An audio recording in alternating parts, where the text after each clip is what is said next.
안녕하세요. 미디어몬입니다. 이번 시간에는 기존 업로드되었던 합격이지 2024년 산업안전기사의 영상 모음집을 준비했습니다. 시험점 보시고 합격의 기쁨을 누려보세요. 자, 이번 시간에는 산업재해와 중대재해에 대해서 공부를 해보도록 하겠습니다. 이 산업재해라는 용어는 우리 일상생활에 많이 쓰는 용어고, 그리고 대한민국 살면서 스스로 알게 되는 그런 용어입니다. 자, 먼저 이 산업재해를 정의하기 위해서는 재해란 개념을 먼저 알아야 되겠죠. 이해를 하고 계셔야 됩니다. 재해의 개념을 정의하자면 어떤 위험한 상태에서 사고가 발생하여 사고의 결과로 인명의 손상을 입는 것, 우리가 재해라고 정의할 수가 있겠죠. 자, 이 정의를 할 때 또 두 단어가 나오죠. 자, 위험이라는 단어하고 사고라는 단어도 개념을 좀 정리해 주셔야 됩니다. 여기에서 시험은 또 나오고 있으니까. 자, 그럼 위험은 어떻게 정의할 수 있냐면, 자, 인적 손상이라든지 물적 손실을 일으킬 수 있는 어떤 불안전한 상태, 상황, 어떤 조건을 이야기하는 것이죠. 자, 그럼 사고는 불안전 상태나 상황을 선행되어서 인적 손상이나 물적 손실을 일으킬 수 있는 어떤 사건을 이야기합니다. 위험과 사고의 개념을 머릿속에 좀 기억해 주시면서 이걸 우리가 재해라고 개념 정리를 할 수 있겠습니다. 재해란 넓은 의미로서는 인명 손상뿐만 아니라 물적 손실까지도 넓은 의미에서 포함된 개념이다고 이렇게 정의를 해 두시면 되겠습니다. 자, 그러면 교재를 보면서 산업재해의 개념도 정리해 보도록 하겠습니다. 자, 노무를 제공하는 자가, 우리 산업 현장에서 노동력을 제공하는 자가 업무나 작업에 기인해서 사망하거나 부상하거나 질병에 걸리는 것을 산업재해라 그러죠. 자, 그러면 산업안전보건법령에서는 어떻게 정의하고 있는지 한번 보겠습니다. 그 박스를 보겠습니다. 자, 산업재해란 노무를 제공하는 자가 업무와 관계되는 건설물이라든지 설비, 원재료, 가스, 전기, 분진 등에 의하거나 작업 또는 그 밖의 업무로 인하여 사망하거나 부상하거나 질병에 걸리는 것을 산업재해다 그런다는 개념 머릿속에 이렇게 이해를 해 주시면 되겠습니다. 그럼 다음으로 이제 중대재해라는 개념을 정리해보죠. 중대재해라는 것은 산업재해 중에 사망 등 재해의 정도가 심하거나 다수의 재해가 발생하는 경우이죠. 산업안전보건법령에는 세 가지 조건을 규정하고 있습니다. 이 세 가지 조건은 공부를 많이 해주셔야 됩니다. 아마 이번 시험에도 출제할 가능성이 굉장히 높습니다. 그럼 먼저 첫 번째 조건 한번 보겠습니다. 사망자가 1명 이상 발생한 사업장. 두 번째 조건, 3개월 이상의 요양이 필요한 부상자가 동시에 2명 이상 발생한 사업장. 여기 요양이라는 것은 치료한다는 이야기입니다. 그리고 부상자 또는 직업성 질병자가 동시에 10명 이상 발생한 사업장을 중대재해라 그런다는 거, 이 세 가지 조건을 꼭 여러분이 기억해 주셔야 됩니다. 저는 이걸 어떻게 외우고 있냐면요. 1, 2, 3, 10으로 외우고 있습니다. 사망자가 1명 이상, 3개월 이상 요양에 필요한 부상자가 동시에 2명 이상, 그리고 부상자, 직업성 질병자가 10명 이상 발생한 사업장을 중대재해라 한다는 거, 수치를 꼭 기억해 두시기 바랍니다. 자, 이 중대재해와 비교해서 여러분들 중대산업재해라는 개념도 좀 정리를 해 주시기 바랍니다. 이 중대산업재해라는 개념은 어디에 나와 있냐면요. 최근에 우리 중대재해 처벌에 관한 법률이 시행이 됐습니다. 거기 보면 중대산업재해 세 가지 조건도 같이 규정하고 있습니다. 자, 첫 번째, 사망자가 1명 이상 발생한 재해, 중대재해, 중대산업재해입니다. 그리고 6개월 이상, 동일한 사고로 6개월 이상 치료가 필요한 부상자가 2명 이상 발생한 재해를 중대산업재해라고 합니다. 그리고 동일한 유해 요인으로 해서 대통령령으로 정하는 직업성 질병자가 1년에 3명 이상 발생한 재해, 중대산업재해라고 규정하고 있다는 거. 중대재해와 중대산업재해를 비교해서 공부를 해두시면 되겠습니다. 자, 그러면 그 아랫부분 박스 내 보시면 중대재해가 발생했을 때 관할 지방노동 고용 관세의 장에게 지체 없이 보고해야 됩니다. 보고 방법은 전화나 팩스 또는 그 밖의 적절한 방법을 동원해서 보고를 해야 되고, 보고 내용, 발생 개요, 피해 사항, 조치 및 전망, 그 밖의 중요한 사항, 이런 것들을 보고해야 되는 거. 산업재해가 발생했을 때 보고는 이것도 마찬가지로 관할 지방 고용노동 관세의 장에게 보고를 해야 됩니다. 사망자가 발생하거나 산업재해 발생은 보고, 자, 사망자가 발생하거나 3일 이상 휴업이 필요한 부상을 입거나 질병에 걸린 사람이 발생한 경우에는 산업재해가 발생한 날로부터 1개월 이내에 산업재해 조사표를 작성해서 간헐지방 고용노동 간세장에게 제출해야 된다는 거 같이 공부를 해두시기 바랍니다. 자, 여기에 참고로 간헐지방 고용노동 간세장에 보고한다 그랬죠. 자, 고용노동부 조직을 보면은 세종에는 본부가 있습니다. 본부가 있고 그 지방에는 지방청이 있습니다. 6개의 지방청이 있죠. 지방청 산하에는 지청이 있고 그 산하에는 출장소가 있습니다. 지방청이나 지청이나 출장소에는 간헐 담당 간헐구역이 있죠. 지방청의 최고 책임자는 지방고용노동청장이라고 합니다. 지청에는 지청장입니다. 그 출장소에는 소장이 있겠죠. 자, 그러면 실제로 시험 문제에서는 어떻게 출제되고 있는지를 한번 보겠습니다. 자, 산업안전보건법령상 중대재해가 해당되지 않는 것은 이렇게 물어보고 있습니다. 1, 2, 3, 10이라고 그랬습니다. 사망자가 한 명 이상 발생한 재해. 두 번째, 3개월 이상 치료를 요하는 부상자가 2명 이상 발생한 사업장. 세 번째, 부상자나 직업식 질병자가 동시에 10명 이상 발생한 사업장. 이걸 우리가 중대재해라고 그랬습니다. 이 세 가지 조건을 꼭 기억해 주시면서 보기를 보겠습니다. 자, 사망자가 2명 이상 발생한 재해는 중대재해에 속하는 것이죠. 자, 부상자가 동시에 7명 발생한 재해, 이거는 중대재해로 보지 않습니다. 10명이라고 그랬죠. 부상자가 동시에 10명 이상. 그러면 답이 2번이 되겠네. 자, 3번 보겠습니다. 직업성 질병자가 동시에 11명 발생한 재해. 이것도 중대재해에 포함되는 것이죠. 중대재해에 포함됩니다. 3개월 이상 요양이 필요한 부상자가 동시에 2명 이상, 3명 이상이죠. 3명 발생한 재해. 2명 이상이니까 이것도 중대재해에 포함된 내용입니다. 정답은 2번이 정답이 되겠습니다. 중대재해의 세 가지 조건 꼭 기억해 두시고, 중대재해가 발생했을 때 어떻게 보고하는지, 그 내용은 뭔지, 언제 보고하는지 기억해 두시고, 산업재해 발생을 보고할 때는 그 수치 3일 이상 그리고 1개월 이내 보고한다는 그 수치까지도 같이 공부를 해두시면 되겠습니다. 자, 오늘은 여기까지 하겠습니다. 자, 이번 시간에는 재해 구성 비율에 대해서 공부를 좀 하겠습니다. 여기에는 두 사람의 재해 법칙이 나오죠. 꼭 여러분이 머릿속에 기억해 주셔야 됩니다. 자, 첫 번째는 하이니의 1대 29대 300 법칙 꼭 기억해 두시고, 두 번째는 버드의 1대 10대 30대 600 법칙입니다. 이게 시간이 지나면 자꾸 헷갈립니다. 시험장에 앉아서도 헷갈립니다.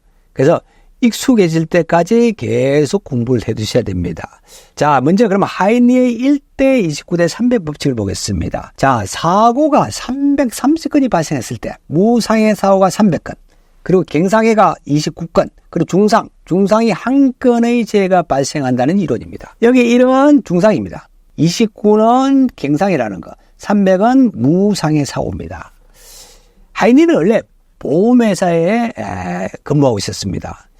보험회사 근무하면서 약 7,500건의 재해를 분석했더니 한 명의 사망자가 발생하기 이전에 29건의 갱상이 발생하고, 이 29건의 갱상이 발생하기 전에 300건의 무상해 사고가 일어나다는 이야기입니다. 이걸 법칙으로 만들었죠. 큰 재해는 우연히 발생하는 게 아니고 어떤 징후가 있다는 거죠. 그래서 조그마한 사소한 문제라도 방치하게 되면 큰 재해가 발생한다는 그런 이론입니다. 자, 1대 29대 300 법칙 꼭 기억해 두십시오. 버드는 1대 10대 30대 600 법칙을 만들었습니다. 하이니의 이론을 수정해서 법칙을 만들었습니다. 자, 사고 641건 중에 중상이 1건이 발생하고, 그리고 갱상이 10건이 발생하고, 인명 손상이 없는 물적만의 사고가 30건이 발생하고, 그리고 무상해 무손실 사고가 600건이 발생하다는 그런 법칙이죠. 그래서 1대 10대 30대 600 법칙입니다. 어떻게 이 수치를 기억하고 있냐면요. 자, 하이니는 119 300 법칙으로 기억하고 있습니다. 자, 버드는 1136 법칙. 1136, 요 수치도 입에서 익숙해질 때까지 공부를 많이 해주시기 바랍니다. 이게 자꾸 헷갈리는 부분이니까. 그리고 추가로 여러분이 꼭 좀 하나 기억해 주실 것은, 시험에 가끔씩 나오는 부분이 비율, 중상의 비율, 그리고 갱상의 비율, 이것도 같이 좀 기억해 주십시오. 이 수치를 외우지 못하더라도 시험 문제 나왔을 때 계산하시면 되겠죠. 이것도 같이 공부를 해 두시면 되겠습니다.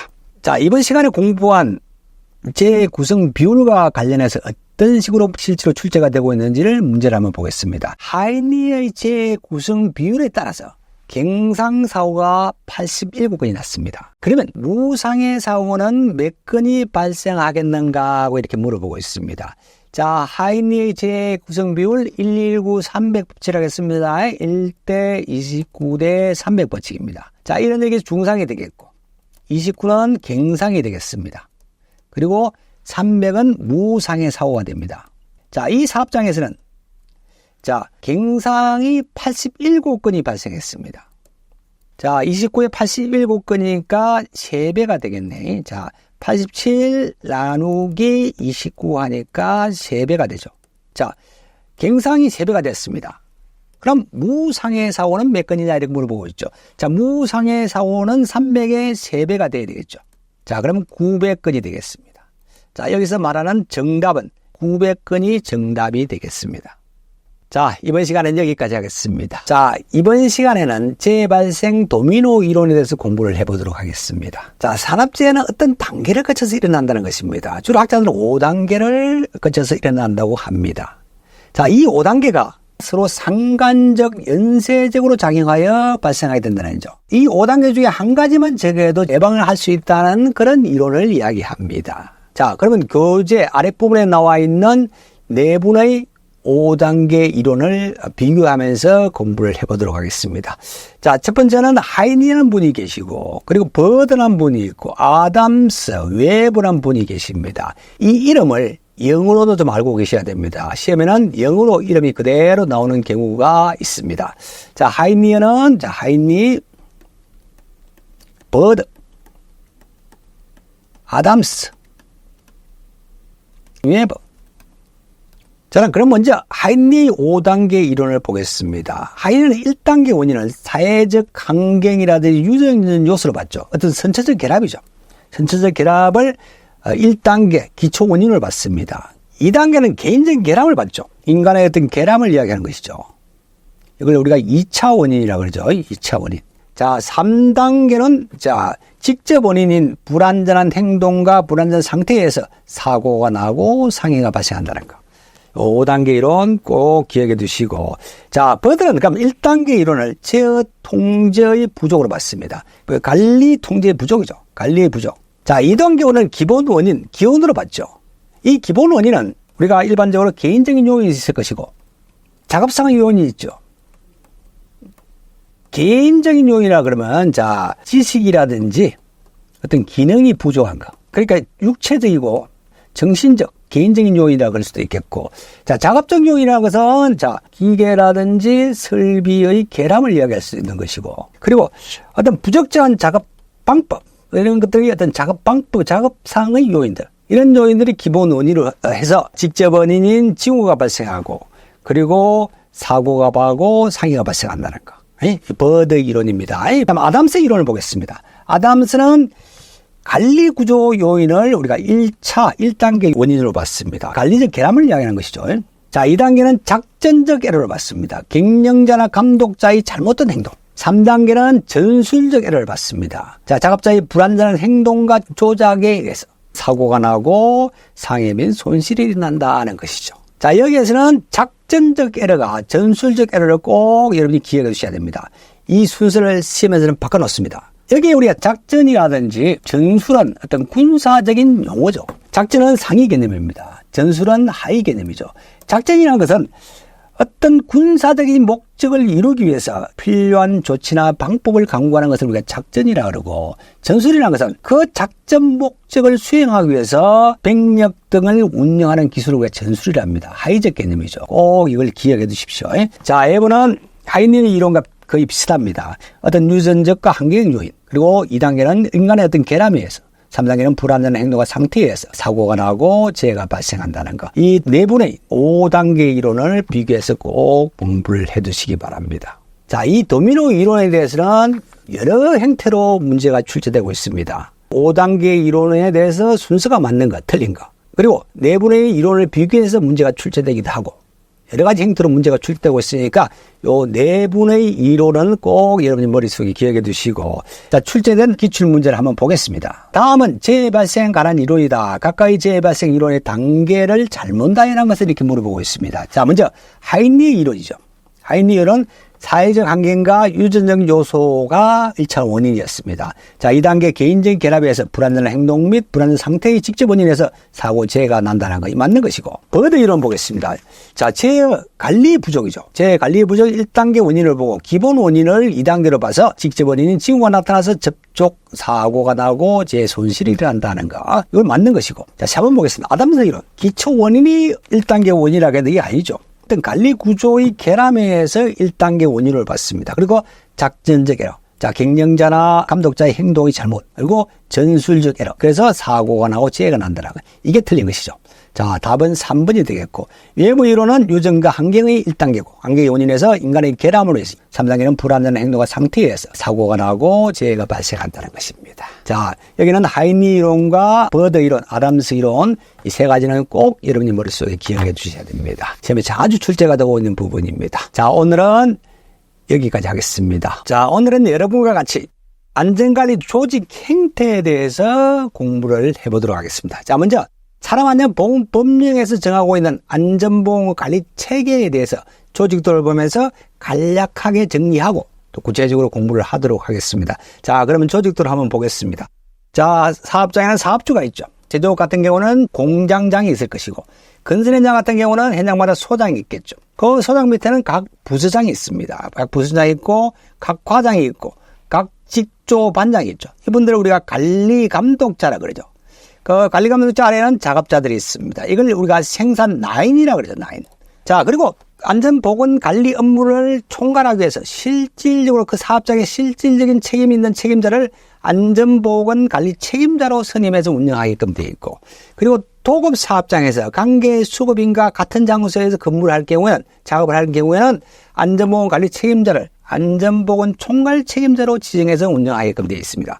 그리고 안전보건에 관한 중요 사항을 심의하기 위해서 노사동수로 산업안전보건위원회를 두게끔 되어 있습니다. 안전보건관리 책임자에게 안전보건 기록에 관한 사항들을 보좌하고, 그리고 관리감독자를 지도 조언하기 위해서 안전관리자, 그리고 보건관리자, 산업보건위를 선임해서 운영하게끔 되어 있습니다. 이런 전문가분들을 우리가 스텝이라고 그러죠. 이 조직도를 기억하면서 세 가지 조직 행태에 대해서 구체적으로 공부를 해보도록 하겠습니다. 자, 이 조직 행태는 세 가지로 구분하고 있죠. 첫 번째, 라이닝이 있습니다. 직계식이라고 그러죠. 조직도에서 보시면은 생산 라인을 통해서 안전관리 업무가 이루어지는 행태, 우리가 라이닝이라 그러고, 주로 근로자 100인 미만 사업장에 적합한 행태입니다. 그리고 스태핑이 있죠. 별도의 스텝을 구성해서 안전보건 업무를 총괄하게 하는 것, 이걸 우리가 스태핑이라고 그러죠. 주로 근로자 100인 이상, 1000인 미만 사업장에 적합한 구조죠. 자, 다음은 라인 스태핑이 있습니다. 라인 스텝 혼합행위죠. 직계 참모식이죠. 라인이 안전보건 업무를 주관 수행합니다. 그리고 전문 스태프를 별도로 구성해서 안전보건 대책을 수립하거나 라인의 안전보건 업무를 지도 지원하는 그런 행태죠. 우리나라 산업안전보건법에서 권장하고 있는 그런 조직 행태입니다. 주로 근로자 1000인 이상 사업장에 적합한 조직 행태입니다. 그래서 이 세 가지 조직 행태를 분명하게 구분해서 공부해 두시고, 시험에 자주 나오는 부분은 이 세 가지 조직 행태의 장단점이죠. 자, 장단점에 대해서 공부해 보겠습니다. 그러면 라인행의 장점과 단점을 먼저 한번 보겠습니다. 자, 라인행은 생산 라인이 안전 업무를 주관하는 조직 행태죠. 그러다 보니까 안전에 대한 지시와 전달이 용이합니다. 용이한다는 것은 쉽다는 이야기죠. 지시와 전달이 쉽고 신속히 수행할 수 있고, 그리고 명령 개통이 간단 명료합니다. 그리고 참모식보다 경제적이죠. 이런 장점이 있습니다. 있는 반면에 생산 라인의 안전 업무가 병행하다 보니까, 자, 안전에 대한 전문 지식이 부족하죠. 그리고 기술 축적이 굉장히 미흡합니다. 안전에 대한 그 정보가 또 불충분하죠. 그리고 안전 정보 및 신기술 개발이 굉장히 어렵습니다. 그리고 라인에 가중한 책임을 물을 수도 있다는 거죠. 이런 단점이 있는 반면에 스태핑은 그 반대죠. 라인행의 단점이 스태핑의 장점이 되겠습니다. 자, 스태핑이라는 것은 전문가들을 구성된 스텝을 두고 안전 업무를 별도로 하다 보니까 안전에 관한 전문 지식이라든지 기술 축적이 굉장히 용이하죠. 그리고 안전정보 수집, 비신속하고 쉽습니다. 그리고 경영자의 조언 및 자문 역할을 충분히 할 수 있던 그런 조직 형태죠. 이런 장점이 있고, 단점은 안정과 생산을 베개로 채굴할 수가 있습니다. 그리고 안전 지시가 생산 라인에 쉽게 전달되지 않겠죠. 그래서 쉽지 않습니다. 그래서 생산 부서와 유기적인 협조가 필요하다는 이야기죠. 그리고 생산 라인은 안전에 대한 책임과 권한이 굉장히 미미합니다. 거의 없습니다. 그런 단점이 있고, 생산 부서와 마찰이 일어나기 쉽습니다. 그런 다툼이나 조정 때문에 통제 수식이 복잡하면서 시간과 노력이 많이 소모될 수 있는 그런 단점이 있다는 거. 자, 라인행과 스텝행의 장단점을 이야기해봤습니다. 자, 그러면 라인 스텝 혼합행을 보겠습니다. 자, 라인행의 장점과 스텝행의 장점이 라인 스텝 혼합행의 장점이 되겠습니다. 별도로 스텝이 구성되어 있고, 그리고 라인에서도 안전관리 업무를 수행하고 있죠. 안전 지식과 기술 축적이 가능하죠. 별도로 스텝이 구성이 되어 있다는 얘기죠. 그리고 안전 지시 및 전달이 신속 정확하게 될 수 있다는 이야기죠. 생산 라인을 통해서 안전관리 업무가 수행되고 있기 때문에 지시 전달도 굉장히 신속하고 정확합니다. 그리고 안전에 대한 신기술의 개발 및 보급이 용이합니다. 그리고 안전활동이 생산과 분리되지 않음으로써 운용이 굉장히 쉽습니다. 조직은 전원을 자율적으로 안전활동에 참여시킬 수 있다는 거죠. 근데 이것도 단점이 있겠죠. 단점이라면 명령계통과 지도 조언 및 근거적 참여가 혼동되기 쉽죠. 그리고 스텝의 힘이 커지면 라인이 굉장히 무력해질 수 있다는 단점이 있고, 그리고 스텝의 월권회의 경우가 있고, 그리고 라인이 스텝에 의존 또는 활용치 않는 경우도 발생할 수 있습니다. 자, 이런 것이 단점이 되겠죠. 그런데 우리나라 사업장에서는 산업안전보건법령에 의해서 주로 라인 스텝 혼합행을 적용하고 있습니다. 스텝에서 안전관리 업무를 주관하고 생산 라인의 관리 감독자에게도 안전에 관한 권한과 책임을 부여하고 있습니다. 산업안전보건법령에 하면 우리 제조업은 안전관리자를 다 선임해서 운영하게끔 되어 있고, 그리고 업종에 따라서 20인 이상 50인 미만 사업장에도 안전보건관리 담당자를 선임해서 운영하도록 이렇게 되어 있습니다. 이것도 같이 이해를 하고 계시면 되겠습니다. 자, 관련된 문제 보겠습니다. 안전관리 조직 특성에 대해서 물어보겠네요. 다음 중 안전관리 조직 특성에 관한 설명으로 옳은 것은 이렇게 물어보고 있습니다. 자, 보기 보겠습니다. 자, 라인행 조직은 중대규모 사업장에 적합하다. 그런데 틀리죠. 소규모 사업장입니다. 라인행 소규모 사업장에 적합하고, 그리고 스텝행 조직은 흔한 다툼의 해소나 조정이 용이하며 시간과 노력이 감소된다. 그런데 이것도 틀린 것이죠. 자, 마찰이 일어나기 쉽습니다. 마찰이 일어나기 쉽고, 근한 다툼이나 해소와 조정에 시간이 많이 걸리죠. 이것도 틀린 것이고, 한번 라인행 조직은 안전에 대한 정보가 불충분하지만 안전 지시나 조치에 대한 실시가 신속하다. 그런데 이게 맞는 것이죠.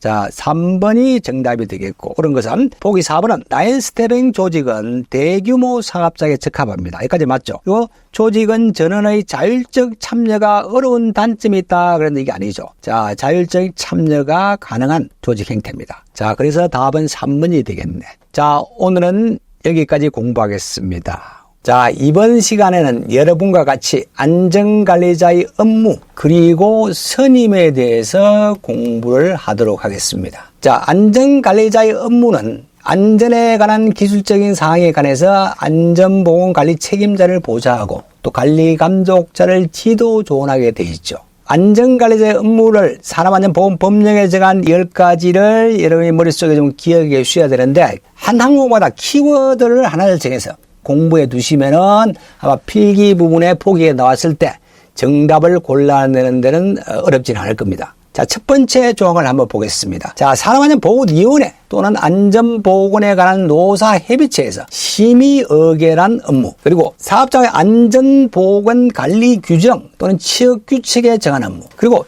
위험성 평가에 관한 보호자 및 지도조언입니다. 그리고 자율 확인 대상 기계, 이런 것들을 구입할 때 이런 기계들은 굉장히 유해 위험한 기계입니다. 이런 유해 위험 기계의 적격 부분의 선정에 관한 보호자 및 지도조입니다. 안전보건 계획의 수립, 그리고 실시에 관한 보호자 및 지도조언, 그리고 사업장의 순회 점검 지도 조치의 건의. 자, 그리고 산업재해 발생의 원인 조사 분석 재발 방지를 위한 기술적 보좌 및 지도 조언. 자, 그리고 산업재해에 대한 통계, 유지, 관리, 분석을 위한 보호자 및 지도조언입니다. 법 또는 법에 따른 명령으로 정한 안전에 관한 사항의 이행에 대해서 보호자 지도조언하는 것. 그리고 업무 수행의 내용의 기록 유지, 그 밖의 안전에 관한 사항으로 고용노동부 장관이 정한 사항을 이렇게 수행해야 된다고 최소를 규정하고 있습니다. 동그라미 친 이 부분을 키워드로 생각하시면서 공부를 해두시면 되겠다고 말씀을 제가 드립니다. 예. 자, 그리고 이 사업장에서는 규모에 따라서 안전관리자를 몇 명을 선임해야 된다고 규정화 되어 있죠. 그거 보겠습니다. 50명 이상은 안전관리자를 다 선임하게끔 되어 있습니다. 자, 그리고 제조업이라든지 운수업, 이런 업종들, 재해가 자주 발생하고 있는 조금 더 위험한 업종들, 이런 업종들은 500명을 기준으로 합니다. 50명에서 500명 미만은 1명 이상입니다. 500명 이상은 2명이라는 거 기억해 두시고, 그리고 뭐 덜 위험한 업종들이 있죠. 이런 업종들은 우리가 통신업이라든지 도매 및 소매업, 서비스업 이런 것들은 1000명을 기준으로 하죠. 50명에서 1000명 미만은 1명 이상. 그리고 1000명 이상은 2명이라는 거, 요 숫자도 같이 좀 기억해 두셔야 됩니다. 건설업은 어떤지 한번 보겠습니다. 자, 건설업은 공사 금액에 따라서 안전관리자를 선임하게끔 되어 있죠. 자, 공사 금액에 따라서 몇 명의 안전관리자를 두어야 된다고 이러면 공부를 해 두셔야 됩니다. 시험에 나오고 있는 부분이니까 숫자를 기억해 두셔야 됩니다. 자, 어떻게 공부하시느냐면요. 800억을 기준으로 합니다. 800억 미만은 1명이라는 것을 기본적으로 알고 계시고, 800억 원에서 여기서 플러스 700을 합니다. 1,500억 원이 되겠죠. 자, 800억 이상 1,500억 미만은 2명입니다. 1,500에서 여기서 또 플러스 700을 합니다. 2,200억이 되겠죠. 자, 1,500억 이상 2,200억 미만은 3명이 되겠습니다. 2,200억에서 플러스 800을 합니다. 자, 3,000억 원이 되겠죠. 2,200억 이상 3,000억 원 미만은 4명이 되겠습니다. 그리고 3,000억 원에서 여기서 플러스 900을 합니다. 자, 3,900억 원이 되겠죠. 자, 3,000억 원 이상 3,900억 원 미만은 5명이 되겠습니다. 자, 여기까지는 분명히 기억해 두셔야 됩니다. 자, 이걸 어떻게 외우시냐면요. 800에 7789 이렇게 외워 두십시오. 자, 800원 미만은 1명입니다. 그게 플러스 700 하니까 2명입니다. 거기에서 또 플러스 700 하니까 3명이 되겠죠. 그리고 거기서 플러스 800을 하니까 4명이 되고, 플러스 900을 하니까 5명이 된다는 거, 여기까지 기억해 두시면 되겠습니다. 자, 800에 7789, 800에 7789입니다. 자, 입에 익숙해질 때까지 계속 공부를 해 주시기 바랍니다. 그 다음부터 보겠습니다. 3900에 여기서 플러스 1000을 합니다. 1000을 하니까, 자, 4900이 되겠죠. 여기까지는 6명입니다. 그리고, 자, 4900에 또 1100을 합니다. 자, 6000이 되겠죠. 거기까지는 7명입니다. 자, 6000억에서, 자, 플러스 1200을 합니다. 그럼 7200억이 되겠죠. 자, 6000억 이상 7200억 미만은 8명이 됩니다. 자, 7200원에서 플러스 1300을 합니다. 8500억이 되겠죠. 자, 7200원에서 8500억 미만은 9명이 되겠습니다. 그리고 8500억 이상에서 1조 미만은 10명이 되겠습니다. 자, 이런 식으로 여러분이 머릿속에 좀 기억해 주시기 바랍니다. 자, 중요한 것은 아까 800에 7789. 꼭 좀 기억해 두시라 말씀을 제가 드리겠습니다. 자, 그 다음 아랫부분 보시면은 지방고용노동간서의장은 안전관리자를 정원시키거나 교체하도록 명령할 수 있습니다. 자, 그 4가지 조건을 보겠습니다. 자주 출제되는 부분이니까 꼭 기억해 두셔야 됩니다. 자, 첫 번째 조건 보겠습니다. 사업장의 연간 제휴율이 같은 업종의 평균 제휴율보다 2배 이상인 경우에는 안전관리자들을 정원시키거나 교체하도록 명령할 수 있겠죠. 그리고 중대재해가 연간 2건 이상 발생한 경우, 이럴 경우도 안전관리자를 정원 교체할 수 있습니다. 자, 전년도 사망마님률이 같은 업종의 평균 사망마님보다 이하인 경우는 제외합니다. 안전관리자가 질병이나 기타 그 밖의 사유로 3개월 이상 직무를 수행할 수 없을 때, 자리를 비운 경우에는 지방고용노동간서의장은 안전관리자를 교체할 수 있도록 명령할 수 있겠죠. 자, 그리고 법령에 규정된 하악적 인자로 인한 직업성 질병자가 연간 3명 이상 발생한 경우에도 안전관리자를 정원 교체할 수 있습니다. 자, 2233입니다. 여기는 2233 기억해 두시고. 자, 그러면 이와 관련된 문제를 보겠습니다. 자, 암주 산업안전보건법령상 안전관리자의 업무에 해당되지 않는 것은 이렇게 물어보고 있습니다. 자, 보기 1번 보겠습니다.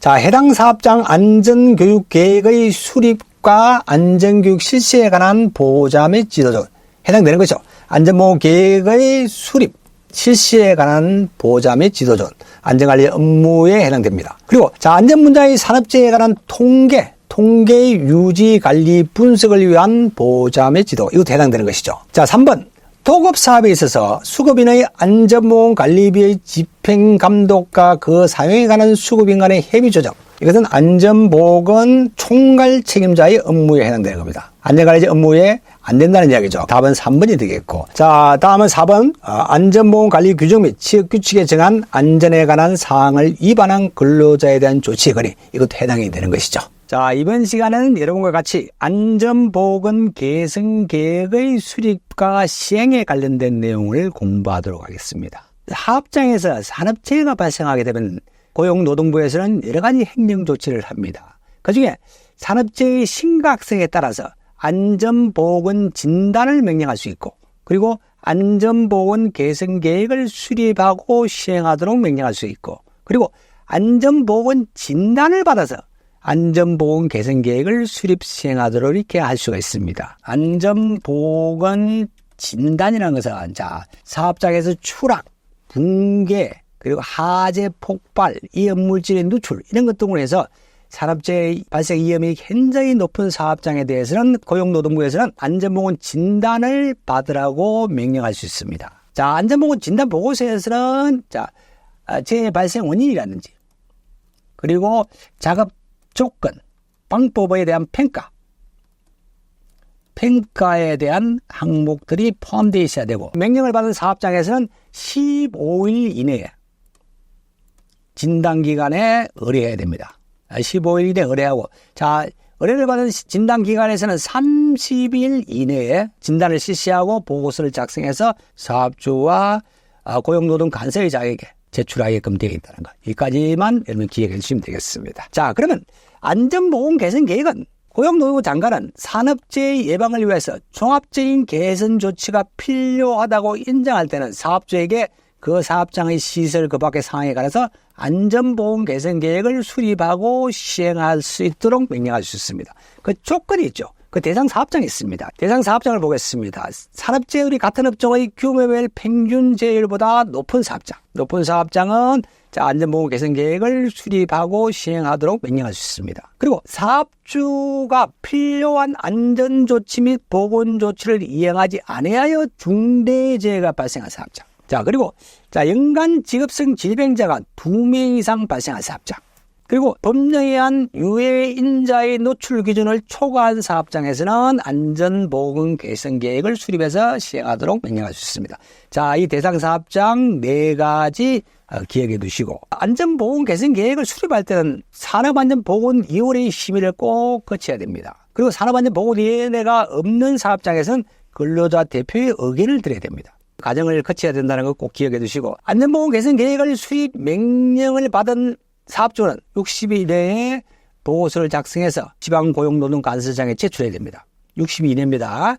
그리고 그것을 접수받은 지방고용관세청은 접수일부터 15일 이내에 심사하여 사업주에게 결과를 알려야 됩니다. 자, 안전보건 개선 계획의 내용은 시설입니다. 시설이라든지 안전보건 관리 체제, 안전보건 교육, 그리고 산업재해 예방 및 개선을 위한 필요한 사항 이런 것들을 내용으로 해야 된다는 까지 기억해 두시고 안전보건 진단을 받아서 안전보건 개선 계획을 수립 시행하도록 명령하시는 사업장이 있죠. 그 대상 사업장 4가지도 같이 공부를 해 두셔야 됩니다. 자, 안전보건 진단을 받아서 안전보건 개선 계획을 수립하는 사업장 대상 보겠습니다. 자, 산업재해율이 같은 업종 평균재해보다 2배 이상이죠. 아까 진단을 받지 않고 안전보건 개선 계획을 수립 시행한 사업장은 산업재해보다 높은 사업장이었습니다. 그런데 안전보건 진단을 받아야 되는 경우에는 자, 2배 이상입니다. 사업주가 필요한 안전조치 및 보건조치를 이행하지 하여 중대재해가 발생한 사업장. 또 아까 같은 조건이죠. 자, 그리고 직업성 질병자가 연간 2명 이상 발생한 사업장. 그리고 상시 근로자가 1000명 이상인 경우에는 3명 이상입니다. 자, 안전보건 개선 계획을 수립하고 시행해야 됩니다. 자, 네 번째 대상 조건을 보겠습니다. 자가방역이 불량하거나 화재, 폭발, 그리고 누출 사고 등으로 사회적 무리를 일으킨 사업장은 안전보건 진단을 받아서 안전보건 개선 계획을 수립하고 시행해야 됩니다. 자, 이 네 가지 대상 조건, 대상 사업장의 조건 기억해 두시고, 자, 그러면 관련 문제를 보겠습니다. 산업안전보건 법령상 사업주가 안전보건 조치 의무를 이행하지 아니하여 발생한 중대재해가 연간 한 건 이상 발생했을 경우 조치하여야 할 사항에 해당하는 것은 이렇게 물어보고 있죠. 안전이라는 보건조치 의무를 이행하지 아니하여 중대재해가 한 건 이상 발생할 경우에는 안전보건 개선 계획을 수립해서 시행하도록 명령할 수 있죠. 자, 정답은 2번이 되겠네. 보기 3번에 안전관리자를 정은 교체할 수 있는 경우에는 자, 조건은 중대재해가 2건 이상입니다. 지방고용노동간서의장은 안전관리자를 정은하거나 교체할 수 있도록 명령할 수 있는 거죠. 자, 여기에서 정답은 2번이 되겠습니다. 자, 이 부분은 우리 사원칙은 시험에 계속 출제되고 있습니다. 아마 이번 시험에도 출제될 가능성이 굉장히 높죠. 사원칙이 어떤 것이 있는지 네 가지를 기억해 두시고, 그리고 내용까지도 같이 기억해 두셔야 됩니다. 자, 먼저 손실우연의 원칙이 보겠습니다. 자, 재해 발생 결과 손실이 있냐 없냐 유무, 그리고 행태, 크기는 우연적이라는 거죠. 필연적이 아닙니다. 자, 사고의 발생과 손실의 발생에는 우연적인 관계고, 그리고 손실은 위원회에서 결정되기 때문에 예측할 수가 없습니다. 따라서 예방이 최선이다 하는 원칙이 손실우연의 원칙입니다. 꼭 기억해 두시고, 자, 두 번째 원칙, 원인 연계의 원칙, 원인 연쇄의 원칙, 원인 계기의 원칙. 재해 발생에는 반드시 그 원인이 있습니다. 원인이 있고 원인은 연쇄적으로 이어진다는 거죠. 자, 손실은 우연적이지만 사고의 원인과 결과의 관계는 필연적으로 인과관계가 있습니다. 자, 그게 원인 연계의 원칙입니다. 자, 세 번째 보겠습니다. 예방 가능의 원칙이죠. 재해는 사전에 예방이 가능하다는 얘기죠. 자, 재해는 원칙적으로 원인만 제거하면 예방이 가능하다는 이야기입니다. 그래서 예방 가능의 원칙이 있을 것이고, 자, 대책 선정의 원칙이 있습니다. 사고의 원인이나 불안전 요소가 발견되면 반드시 안전대책이 선정되어 실시되어야 됩니다. 그리고 자, 재해 예방을 위한 가능한 안전대책은 반드시 존재하고 대책 선정이 가능하다는 이야기죠. 그리고 안전대책이 강구되어야 한다는 이야기죠. 그래서 안전대책 선정의 원칙입니다. 자, 네 가지 원칙, 손실 우회의 원칙, 그리고 원인 연계의 원칙, 그리고 예방 가능의 원칙, 대책 선정의 원칙, 이 네 가지는 꼭 여러분이 기억해 주셔야 됩니다. 자, 손실의 원인을 알게 되면 예방 대책이 가능하다.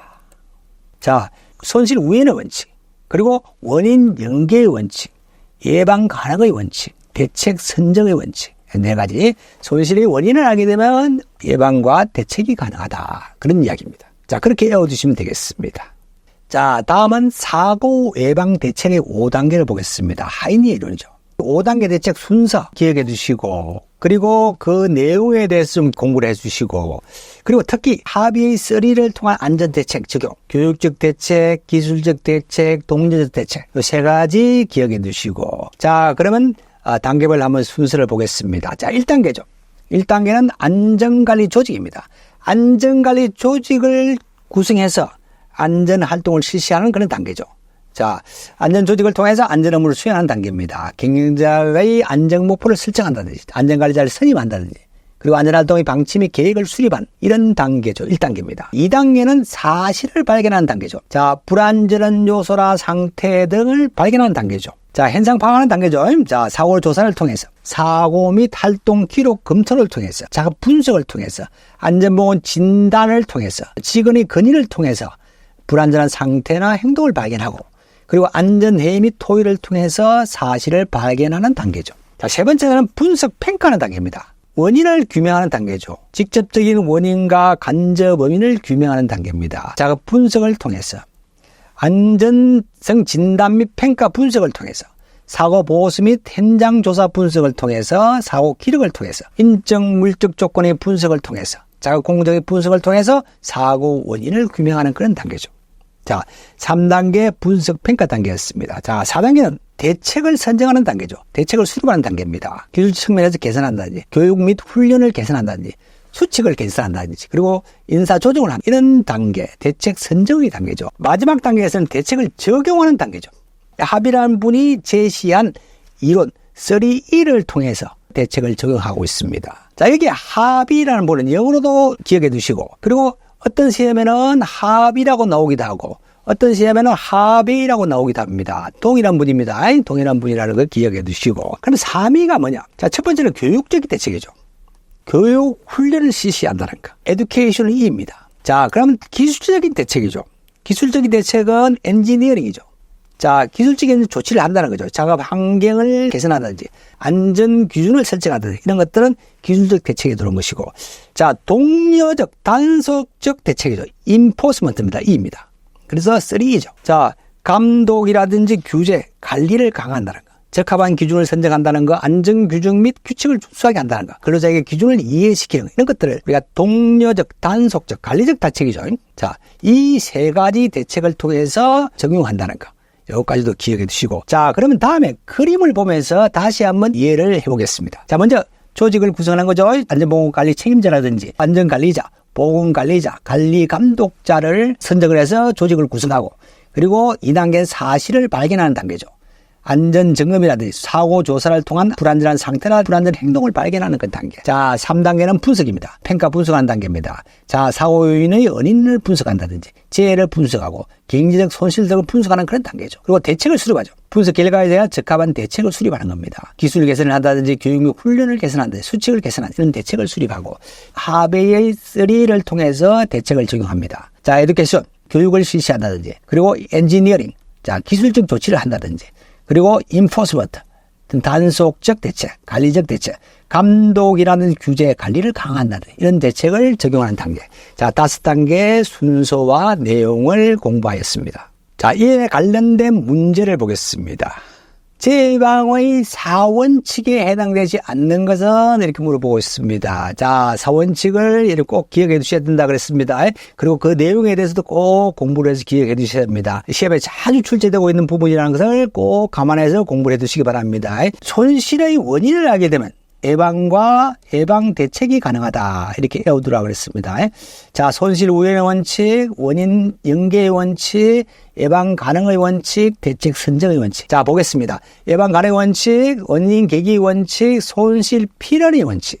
이게 답이 되겠네. 손실 우연의 원칙이죠. 손실은 손실 유무라든지 행태나 크기든 우연적이다는 거예요. 손실 우연. 필연 아니라 그랬습니다. 정답은 3번이 되겠습니다. 자, 이번 시간에는 여기까지 공부하겠습니다. 자, 먼저 제 통계를 내는 목적을 한번 보겠습니다. 자, 제 정보를 통해서 동종재해 및 유사재해의 재발 방지에 있습니다. 자, 첫 번째, 그럼 연천인율을 보겠습니다. 자, 연천인율은 근로자 1000명을 1년간 기준으로 재해자 수의 비율입니다. 제 건수 아닙니다. 꼭 헷갈리지 않도록 공부를 해두시기 바랍니다. 제 건수 아니라는 거. 근로자 1000명의 사람을 기준으로 재해를 당한 사람의 비율입니다. 자, 재해자 수의 비율이라는 거 꼭 기억해 두십시오. 그래서 연천인율은 연평균 근로자 수 분어 재해자 수 곱하기 1000입니다. 이 공식을 꼭 여러분이 기억해 두셔야 됩니다. 자, 문제에서 도수율만 제시하면서 연천인율을 물어보는 경우가 있습니다. 이럴 경우에는 연천인율은 도수율 곱하기 2.4가 되겠습니다. 이 공식도 같이 기억해 두십시오. 반대로 그러면 도수율은 연천인율 나누기 2.4가 되겠죠. 자, 참고로 천인율이 있으니까 백인율이 있겠죠. 백인율이 있습니다. 그리고 만인율이 있습니다. 자, 이 백인율이라는 것은 100명당 재해자 수를 이야기하는 것이죠. 100명당 산업 재해자 수를 이야기합니다. 그리고 자, 사망자의 통계를 낼 때는 사망 만인율을 합니다. 주로 이제 건설업 쪽에서 사망 만인율을 많이 사용하죠. 우리나라에서는 연간 한 13만 명 이상 재해자 수가 발생합니다. 그중에 한 2,000명 이상이 또 사망합니다. 우리나라 연간 산업재해율은 0.65 정도 됩니다. 그리고 사망 만인율은 1.1 정도가 됩니다. 그래서 다른 OECD 선진국보다 수치가 굉장히 높습니다. 그래서 이 부분에서 굉장히 많이 신경을 쓰고 있습니다. 자, 두 번째, 도수율 빈도율입니다. 재해가 얼마나 발생하는가 하는 통계치죠. 100만 시간당 재해 발생 건수입니다. 자, 아까 연천인율에서는 재해자 수였죠. 여기는 재해 발생 건수, 재해 건수를 이야기합니다. 자, 그래서 도수율 빈도율은 자, 영근로시간 수분의 재해 건수 곱하기 100만입니다. 10의 6성이죠. 10의 6성이라는 거. 요 계산식 꼭 여러분이 좀 기억해 두시고 꼭 알고 계셔야 됩니다. 그리고 다음 한산도수율이라고 있습니다. 자, 한 사람의 작업자가 평생 작업할 때 발생할 수 있는 재해 건수입니다. 한산도수율은 도수율 곱하기 100만 분의 평생 근로시간 10만. 평생 근로시간 10만으로 계산합니다. 계산해서 자, 100만 분의 10만이 되면 10분의 1이죠. 도수율 곱하기 10분의 1은 결국 도수율 곱하기 0.1이라는 거. 요 계산식도 같이 좀 기억해 주셔야 됩니다. 자, 그럼 보겠습니다. 10만 시간은 어떻게 10만 시간 나왔는지 한번 보겠습니다. 10만 시간은 자, 한 사람이 하루 8시간, 그리고 1년에 300일, 40년을 일한 것을 계산합니다. 그리고 잔업 4,000시간을 플러스해서 10만 시간으로 추정합니다. 자, 문제에서 평생 근로시간 제시가, 근로시간을 제시가 없는 경우라든지 평생 근로시간을 10만 시간으로 제시했을 때는 한산도수율은 도수율 곱하기 0.1입니다. 꼭 기억해 두시고. 자, 문제에서 평생 근로시간이 12만 시간으로 제시하는 경우가 있습니다. 이때는 한산도수율은 자, 도수율 곱하기 0.12가 된다는 거. 그것도 같이 기억해 두시면 되겠습니다. 자, 세 번째 강도율 보겠습니다. 이 강도율이라는 것은 자, 근로시간 합계 1000시간당 재해로 인한 근로손실 일수를 나타냅니다. 자, 재해의 어떤 발생의 어떤 경중이라든지 강도를 나타내는 것이죠. 자, 재해로 인해서 얼마나 크게 다퉜는지를 나타내는 통계치라 이렇게 보시면 되겠습니다. 그래서 강도율은 영근로시간 수분의 근로손실 곱하기 1000입니다. 강도율 계산식 말씀드렸습니다. 아까 연천인율 계산식, 도수율 계산식, 강도율 계산식까지 말씀을 드렸습니다. 충분히 공부해서 꼭 여러분이 머릿속에 기억해 두셔야 됩니다. 자, 그리고 이 근로손실일수라는 것은 자, 장애 등급에 따라서 법으로 정해져 있습니다. 일수가 정해져 있죠. 자, 장애가 발생하게 되면은 1급부터 14급으로 14등급을 나눕니다. 1급은 중증장애이죠. 자, 14급은 갱증장애입니다. 이 등급에 따라서 근로손실수가 정해져 있죠. 꼭 기억해 두실 수치는 사망이라든지 1급에서 3급까지는 7,500일입니다. 꼭 7,500일이라고 기억해 두시고 14등급은 50일입니다. 이 수치는 기억해 두셔야 됩니다. 시험에 이 수치는 제시해 주지 않고 있습니다. 대부분 4등급에서 13등급까지는 문제에서 근로손실일수가 며칠이다고 이렇게 제시를 해주죠. 근데 1급부터 사망이나 1급부터 3급 7,500일하고 14등급의 50일은 문제에서 제시해 주지 않고 있습니다. 그래서 여러분이 꼭 머릿속에 기억해 주셔야 돼요. 예, 꼭 기억해 주셔야 말씀을 드리고. 그리고 또 이 문제에서 휴업 일수, 요양 일수를 며칠이다고 이렇게 문제에서 제시해 주고 있습니다. 근데 휴업 일수라든지 요양 일수를 제시했을 때는 여러분이 이제 근로손실 일수를 계산해 내야 됩니다. 자, 그때 2번 등으로 휴업 시의 근로손실 일수는 휴업 일수, 문제에서 제시해주고 온 휴업 일수 또는 요양 일수 곱하기 365분의 300입니다. 그게 근로손실 일수입니다. 여기 300은 연 근로 일수입니다. 자, 문제에서 연 근로 일수가 280일이라면 이건 365분의 280을 해야 됩니다. 자, 여기까지 이것도 같이 꼭 기억해 주셔야 됩니다. 자, 문제를 한번 풀어보면서 강도율은 어떻게 계산하는지 이해를 해보도록 하겠습니다. 자, 문제 보겠습니다. 자, 상시 근로자 수가 200명입니다. 200명이고 연근로시간이 2,400시간입니다. 연근로 2,400시간이라는 것은 하루 8시간, 1년에 300일, 곱하기 300일이죠. 예.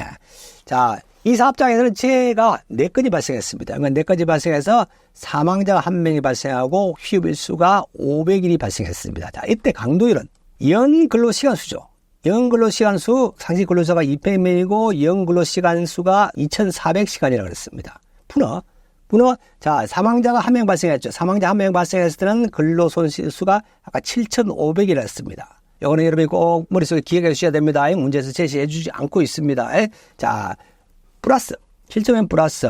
자, 휴업일수가 500일이 500일로 문제에서 제시해 주고 있습니다. 이럴 경우는 500 곱하기 1년 365분의 연간 근무일수, 연간 근로일수 300입니다. 300 곱하기 해줘서 곱하기 1000이 되겠죠.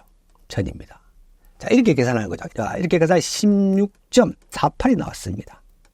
자, 이렇게 문제 풀어봤습니다. 자, 이게 사망자 한 명이 발생했을 때는 강도율은 7.500이라는 거. 예, 꼭 기억해 두셔야 되고. 자, 휴업일수로 문제가 제시될 때는 근로손실수를 500 곱하기, 휴업일수 500 곱하기 360으로 300이 한다는 거. 여기가, 자, 연간 근로일수가 280일이 되면 365로 280이 된다는 거. 요까지만 여러분이 기억해 두시면 강도율 문제는 충분하게 풀 수가 있습니다. 자, 강도율도 한산 강도율이 있습니다. 자, 한 사람의 작업자가 평생 작업할 때 발생할 수 있는 근로 손실 일수죠. 자, 한산 강도율은 강도율 곱하기 1000분의 평생 근로시간 10만입니다. 결국 강도율 곱하기 100이 되겠죠. 문제에서 평생 근로시간이 제시가 없는 경우라든지 평생 근로시간이 10만 시간을 제시할 때는 한산 강도율은 강도율 곱하기 100이 되겠습니다. 그리고 문제에서 평생 근로시간을 12만 시간을 제시할 경우에는 한산 강도율은 강도율 곱하기 120이 되겠습니다. 여기까지도 이 계산식도 꼭 여러분이 좀 기억해 두셔야 되겠다고 말씀을 드립니다. 자, 다음은 종합재해지수입니다. 우리 필기에서는 가끔씩 출제되지만 실기에서 굉장히 자주 출제되고 있습니다. 그래서 필기 공부하시면서 지금 공부를 충분히 해두시기 바랍니다. 자, 종합재해수는 간단합니다. 계산식이 간단하죠. 이 빈도와 강도를 혼합해서 집계하는 지표입니다. 그리고 도수율과 강도를 동시에 비교하는 그런 통계치입니다. 자, 종합재해수는 FSI는 루트 도수율 곱하기 강도율입니다. 자, 그러면 예문을 한번 보겠습니다. 상시 근로자 수가 100명인 사업장에서 일일 8시간 근무합니다. 근무하고 연간 280일 근무했습니다. 자, 이때 한 명의 사망사고가 발생했고, 그리고 4건의 재해로 인해서 180일의 휴업일수가 발생했습니다. 자, 이 사업장의 종합재해지수는 얼마인가 이렇게 물어보고 있습니다. 자, 종합재해지수를 알기 위해서는 자, 먼저 도수율을 구해야 될 것이고, 또 강도율을 구해야 됩니다. 도수율과 강도율을 먼저 구해야 되겠죠. 자, 도수율 보겠습니다. 도수율은 연간 근로시간 수분의 재건수죠. 자, 연간 근로시간수는 100명입니다. 100명이 8시간 280일을 근무했습니다. 분어 재건수가 5건이 되겠죠. 사망이 1건 발생하고 그 위에 4건이 발생했습니다. 그래서 5건이 발생했습니다. 분어 5건 곱하기 100만입니다. 100만 하니까 22.32가 나왔습니다. 자, 도수율은 22.32가 나왔습니다. 자, 강도율 구하겠습니다. 자, 강도율은 자, 연간 근로시간수분의 근로손실일수죠. 연간 근로시간수가 100명이 8시간 280일을 근무했습니다. 분어, 자, 사망자가 1명. 사망자는 근로손실수가 7,500일이라고 했습니다. 자, 사망자 7,500일 1급부터 3급 7,500일입니다. 14급은 50일이라는 거 꼭 기억해 두시라고 그랬습니다. 자, 사망자가 1명 발생했으니까 7,500일이 근로손실 플러스, 근로손실수 플러스. 자, 휴업일수가 180일입니다. 휴업일수가 180일 경우에는 자, 180일 곱하기 365분의 연간 근로일수, 일수죠. 여기는 280일이었습니다. 365분의 280일 곱해줍니다. 그래서 곱하기 1000 하니까 34.1이 나왔습니다. 자, 종합재해지수는 루트 22.32 곱하기 34.1 이렇게 하니까 종합재해지수가 27.59가 나오더라는 얘기입니다. 자, 그러면 박스 내 몇 가지 또 계산식을 공부해 보도록 하겠습니다. 가끔씩 필기 부분에서 출제가 되고 실기 부분에서 출제가 되고 있습니다. 자, 먼저 보겠습니다. 세이프티 스코어라는 게 있습니다. 세이프티 스코어라는 것은 과거와 현재의 안전 성적을 비교하는 통계치입니다. 자, 여기에 계산식학과 판정 기준을 꼭 여러분이 기억해 두셔야 됩니다. 자, 세이프티 스코어는 현재의 근로 총시간수 분의 과거의 빈도율 곱하기 100만입니다. 분의 현재 빈도율 마이너스 과거의 빈도율입니다. 이 계산식 꼭 기억해 두시고 성적 점수가 나왔을 때 그 점수를 가지고 판정을 해야 됩니다. 문제는 거기까지 다 물어보고 있습니다. 자, 판정을 할 때 판정 기준은 플러스면 과거에 비해서 나쁜 기록입니다. 그리고 마이너스면 좋은 기록을 나타내고 있습니다. 자, 플러스 2.00, 2.2 이상이 될 때는 과거보다도 심각하다는 이야기입니다. 그리고 플러스 2에서 마이너스 2까지는 과거와 차이가 없다는 이야기고, 그리고 마이너스 2 이하는 과거보다 좋아졌다는 이야기입니다. 그래서 판정 기준까지도 같이 공부를 해 두셔야 됩니다. 그리고 다음은 이제 평균 강도율이라는 게 있죠. 평균 강도율은 제 한 건당 평균 손실 일수를 표시하는 것입니다. 자, 그래서 도수율분의 강도율 곱하기 1000입니다. 이것도 계산식 기억해 두시라고 말씀을 드리고. 자, 다음에 안전활동률이 있습니다. 안전활동률이라는 것은, 자, 기업의 안전관리 활동의 결과를 나타내는 어떤 통계입니다. 그래서 100만 시간당 안전활동 건수를 이야기합니다. 자, 안전활동률은 근로시간, 전체 근로자에 대한 총 근로시간수 분의 안전활동 건수 곱하기 100만입니다.